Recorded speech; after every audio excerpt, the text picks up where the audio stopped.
It is therefore ordered that you shall be put to death by execution in the mode prescribed by law, and that you shall be transferred to the custody of the warden at the Tennessee Prison Facility. And further, on the 12th day of January 1997, your body shall be subjected to shock by sufficient current of electricity. Oh God, have mercy upon you. Mr. Bates, Can I please have my mom before I go? Mr. Bates, please hold his pipe in the dock. Please, let me just love my mom. Please hold his pipe in the dock. I love you. I love you too. And I love you too. Насанд хүрээгүй болон эмзэг мэдрэмтгий бол уг бичлэгийг үзэхгүй байхыг анхааруулж байна. Энэ бол 1976 оны 3 сарын 10-нд Хойд Каролайна мужид төрсөн Криста Пайк. Түүний хүүхэд нас харамсалтай нь харт дарсан зүуд мэд хүнд хэцүү ом цагуудыг илээсэн байдаг. Үргэлжид хэрүүл уруултай салж нийлдэг эцэг эхтэй байнга өвөө эмээгийнхээ хооронд шилжиж амьдардаг маш тогтворгүй, боловсралгүй, ахуйн архиталт ихтэй халамж хайр гэдгийг мэддэггүй гэр бүлд тэрээр өсчээ. Ээж нь архинаас хамааралтай, охин Кристатайгаа уурлаж загнахаас өөрөөр харьцдаггүй, ааваас нь салснаас хойш олон ирчүүдтэй нийлж салж амьдарсан. Хамгийн харамсалтай бөгөөд зөвүүн зүйл нь тэр ирчүүд нь бүгд Кристаг хүчнэдэг новшнууд байсан юм. Хүүхэд насандаа туулсан энэ бүх травма нь Кристагийн хорвоо ертөнцийг харах нүдийг эрс өөрчилж, өсвөр наснд хүрэх үедээ маш залжин, хүмүүсийг ялдам яриагаараа өөртөө татаж чаддаг, манипуляц хийх өндөр чадвартай хамгийн эвгүй зүйл нь тэрээр маш хүйтэн сэтгэлтэй харгас нэгэн болж өсчээ.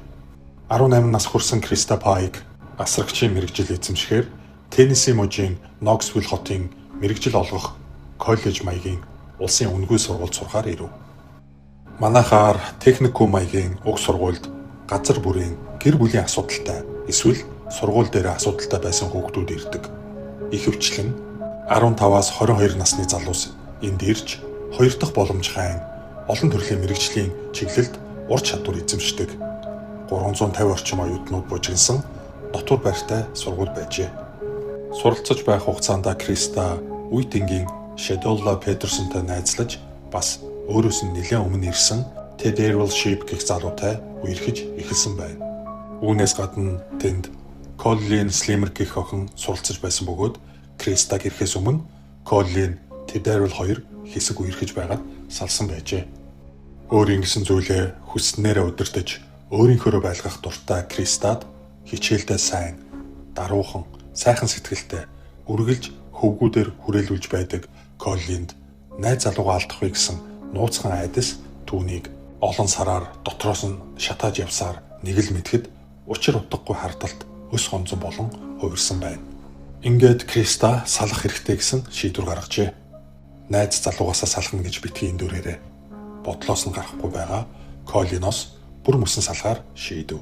1995 оны 1-р сарын 12-ны оройн бүрэнхий болох үед Криста Пайк найз залуу Ted Errol, найз Шэдолагийн хамтаар Коллиныг хамтдаа цэцэрлэгт хүрээлэн орж тамхи татаж буухалж ярилцъя бас хөгжилтийг хэмээн дуудахад нь Коллин үгүй гэж хэлж чадалгүй зөвшөөрөн тэр дөрөв хамтдаа явцгаав.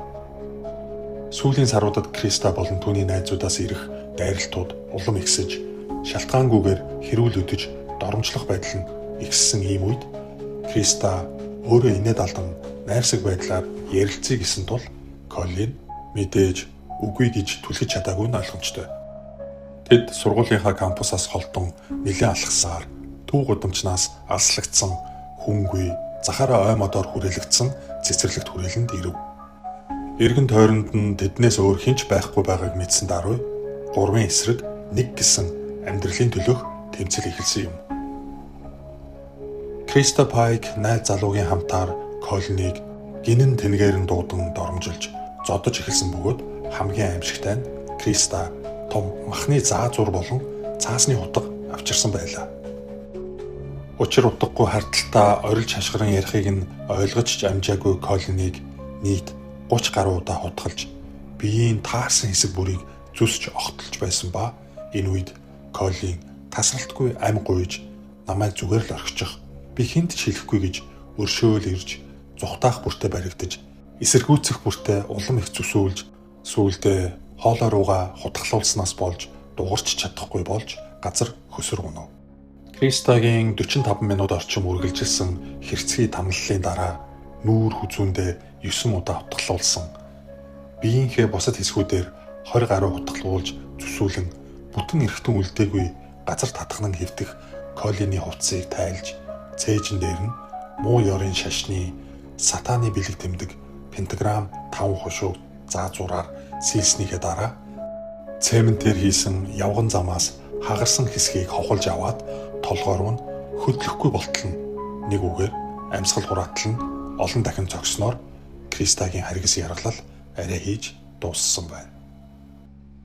Итгэхэд бэрх нэг зүйл нь тэндээс явхаасаа өмнө Криста дөнгөж амин тасарсан Коллины ирэмдэг болсон цогцос дээр иргэн очиж цөмөрсөн гавлын яснаас нь нэг том хилтерхийг авснаа дурсгал болгож хадгална гэд халаасандаа хийсэн нь хамт явсан хоёр хүйтэн сэтгэл найзуудыг нь хүртэл цочирдуулсан байдаг. Ингээд тэр гурав шууд сургуулийнхаа дотор байр руу буцсан бөгөөд маргааш өглөө хичээл эхлэхэд Криста бусад оюутнуудад Коллиныг хөнөөснөө бахархалтай ярьж байсан ч залуучууд түүнийг үннээсээ ярьж байна гэж огт хүлээж аваагүй юм.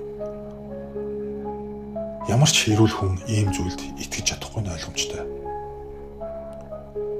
Тухайн өдрийн өглөө яаралтай дуудлага хүлээн авсан мөрдөгч Рэнди Йорк дурсан ярихдаа би өглөө 7 цагийн үед дуудлага хүлээн авсан юм. Хэрэг болсон газар очиод талигаачийн цогцос тэр хаваарх үлдээсэн нотлох баримтыг шалгасан. Цогцос зөвхөн джинс өмдтэй дээгүрээ нүцгэн харахад нүд хальтран ирэмдэг болсон харагдаж байсан. Цээжин дээр нь том дугуй дотор уруу 5 хушуу пентаграм сэлсэн нь тод харагдаж байлаа. Пентаграм гэж тойрог дотор уруу харуулсан 5 хушуу зурсныг хэлдэг юм. Энэ нь сатаны ямааны толгойг бэлэгддэг. Мөрдөгч талигаачийн насны байдал болон олдсон байршил нь мэрэгжил олох коллежийн кампусаас холгүй байгааг анзаарч тэр сургууль руу очиж дотор байрнаас гарч орсон оюутнуудын бүртгэлийг шалгажээ. Тухайн үед хичээлийн бус цагаар оюутнууд сургуулийн кампусаас гарах тохиолдолд заавал орсон гарсан цагаа бүртгүүлдэг байсан юм байна. Бүртгэлийг шалгахад өнгөрсөн орой кампусаас гарсан 4 хүн оюутан байсан нь Colin Slimer, Krista Pike, Tidal Sheep, Shadola Peterson байлаа. Харин эргэн орж ирсэн оюутны нэрс донд Коллины нэр байхгүй байв. Ер нь гэмт хэрэгтнүүд хийсэн жигшүүрт хэрэгээ ямар нэгэн байдлаар төөрөгдүүлэх үйлдэл, нууж хаах оролдлого огт хийгээгүй байсан учраас мөрдөгчд алуурчдыг цаг алдалгүй тогтоож хэрэг гарсны маргааш нь буюу дуудлага хүлээж авснаас хойш хэдхэн цагийн дотор баривчлан саатуулж чаджээ. Талигаачигч бас Colin Slimer гэдгийг цаг алдалгүй тогтоож чадав. The victim's partially dressed body was found in this brushy area Friday morning. An autopsy confirmed she was slashed repeatedly with a meat cleaver and some other small cutting device, perhaps a razor blade or box opener. Authorities say she was then beaten over the head with a large chunk of asphalt from this pile. It did not involve a university student. It did not occur on the bike trail. It was not a random or a stranger-to-stranger incident. The motive of the crime appears to be a love triangle.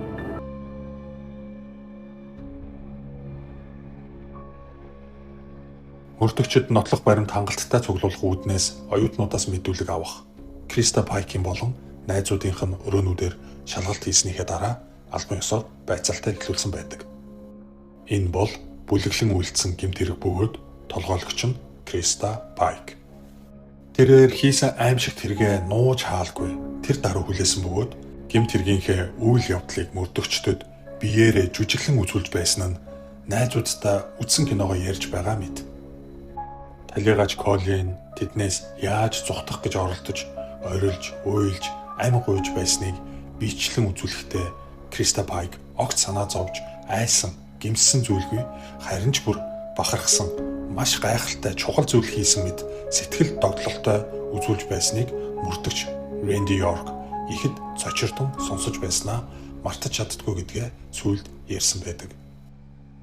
Криста энэ аллагаараа таашаал авсан байж магадгүй. Би ийм алуурчантай өмнө нь огт таарч байгаагүй гэж мөрдөгч нэмж хэлсэн юм. За ингээд бүх юм ойлгомжтой тодорхой байсан тул эхний шүүх хуралж тун удалгүй болжээ. Та бүхэн Кристагийн шүүх хуралдаа ирээд ямарч гэмссэн шинжгүй хүмүүстэй мэдлэн зарим тохиолдолд инээж хөхрөн сууж байгааг харж байна. Сүүлийн яллах шүүх хурлууд ч бас тэгж удаан олон сар сунжралгүй зохион байгуулагдаж маш олон нотлох баримт, гэрчүүдийн мэдүүлэг, алуурчдын өөрсдийнх нь өгсөн мэдүүлэг зэрэг нь тэднийг хөдлөшгүйгээр гэмтэн гэдгийг нотлсон учраас бусдын ятгалгад автсан хэдий ч аллахад гар бие оролцоогүй. 18 нас хүрээгүй. Хэргийн газраас тодорхой зайд хүн харж зогссон. Гин бурууга тэр дараа хүлээн зөвшөөрч цагдаа мөрдөгчдтэй хамтран ажилласан тул Шадола Петерсонд 6 жилийн тэнцэн харгалзах ял. Бусдын ятгалгад автан 1-р зэрэглэлийн хүн амны хэрэгт туслан оролцсон. Гэхдээ 18 нас хүрээгүй тул 25 жилийн дараа давж заалдах эрхтэйгээр Tedriel Shift бүх насаараа хоригдох ял. Бүхнийг анх санаачлан зохион байгуулж хүний санаанд багтамгүй харигсаар гартан гүйцэтгэж санаатайгаар 1-р зэргийн аллах үйлдэлсэн Krista Pike цаазаар авах ял. Тус оноожээ. It is therefore ordered that you shall be put to death by electrocution in the method prescribed by law, and that you shall be transferred to the custody of the warden at the Tennessee Prison for Women. And further, on the 12th day of January 1997, your body shall be subjected to shock by sufficient current of electricity. May God have mercy upon you.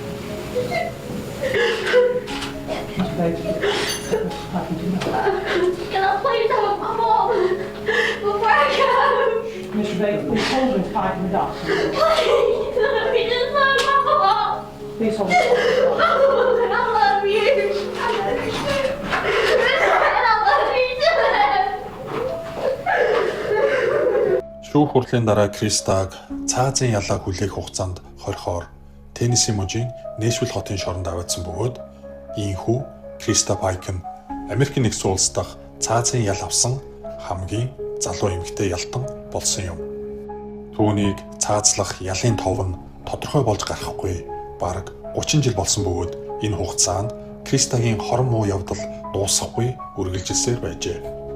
Тэрээр сэтгүүлүүд, телевизүүдэд ичгүүр сонжуургүйгээр ярилцлага өгч олонний анхаарлын төвд орох дуртай нэгэн байлаа. I think I deserve to be in here for the rest of my life. I do. I know I do. I know I don't deserve to be out walking around with everybody else in normal society. I did something horrible that is unacceptable, and I realize that. But I don't deserve to die for the actions of 3 individuals when I'm only one person. Шорон дотроо би биш, чи надаас айх ёстой. Би бол Криста Пайк. Цаазын ялтай учраас яасан ч яадаг юм гэсэн хандлагаар аашилдаг байв. 2001 онд тус шоронд гал гарсан учраас түүнийг өөр 2 хоригдолтой өрөөнд түр оруулсан хэсэг хугацаанд Криста нэг эмэгтэй хоригдолтой муудалцаж зодтолтон боож унгаан бараг алах шахсан байдаг. Харгалзагчид цаг алдалгүй ирж салгасан боловч боолгуулж ухаан алдсан хоригдол сэргэхгүй байсан тул яаралтай эмнэлэг хүргэж сэхэн твтүүлэн амнасыг нь аварч чадсан байна. Энэ үйлдэлтэй Криста цаазын ял дээрээ нэмж 25 жилийн ял авчээ. Мөн түүнчлэн Криста шоронд байх хугацаанд маш олон ирчүүдтэй загтлаар харьцаж, заримыг нь өөртөө дурлуулж, эргэлтээр бэлгэсэлт авдаг байснаас гадна шоронгийн эмэгтэй харгалзагчтайгаа учир ургуулж, бэлгийн харилцаанд орж, өөртөө татаж, үгэндээ оруулж чадсанаар шоронгоос оргоход шаардлагатай хаалгануудын түлхүүрийг хувилан авсан боловч тэр хоёрын төлөвлөгөө илчлэгдснээр эмэгтэй харгалзагч ажлаасаа халагдан тодорхой шийтгэл хүлээсэн байна. Энэ бол талигаач Колин Слимерийн ээж Мэй Мартинес. Шүүх хурлын үеэр Криста над руу нэг ч хараагүй. Тэдний гэр бүл ээж нь уучлалтгүйх нь байтугай надад ганц ч үг хэлээгүй. Амьдралынхаа хамгийн хайртай ганц охиныхоо ирэмдэг болж тасдчуулсан биеийг моргод очиж таних. Шүүх хурал дээр охиныхоо гавлын ясыг харах их хүний хувьд хамгийн хэцүү мөчүүд байсан. Одоо болтол би огноо зүудэлдэг. Би хизээж Кристаг уучлахгүй. Хизээж шүү. Түүнийг цаацлагдах үед нь би колони зургийг барьж зогсох болно. Кристаг бусдад өгсөн зовлонгоо өөрөө амсаж үзхийг би хүсэж байна. Түүний цаазын ялыг гүйцэтгэхгүй 20 гаруй жил болж байгааг би үнэхээр ойлгохгүй байна. Хэрвээ надад боломж олдвол би түүнд яг өөрийнх нь үйлдсэн тэр харгас зүсэлтүүдийг нь биен дээр нь хийхэд би бэлэн байна. Тэр үүнийг хүртэх ёстой. 2025 оны 10 дугаар сард ирэх жил Теннесси мужид ялын дээд хэмжээтэй цаазлуулах 4 хүний нэрс зарлагдсны дотор Криста Пайк багтсан байна. Ийхүү 30 жилийн дараа Криста Пайк цаазлуулах нь тодорхой болов. Түүний цаазын ялыг 2026 оны 9 дугаар сард гүйцэтгэхээр товлогдсон байна. Хүн аратан болж төрдөггүй. Харин бид өөрсдөө аратанг бүтээдэг гэдэг үгээр энэхүү бичлэгээ өндөрлөж байна.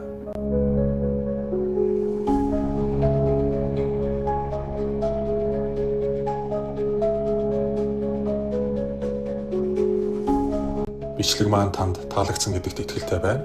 Та өөрийнхөө санал бодлыг комент хэсэгт заавал үлдээгээрэй. Subscribe дарж, like, share хийгээрэй. Дараагийн бичлэгээр уулзтлаа. Түр баяртай.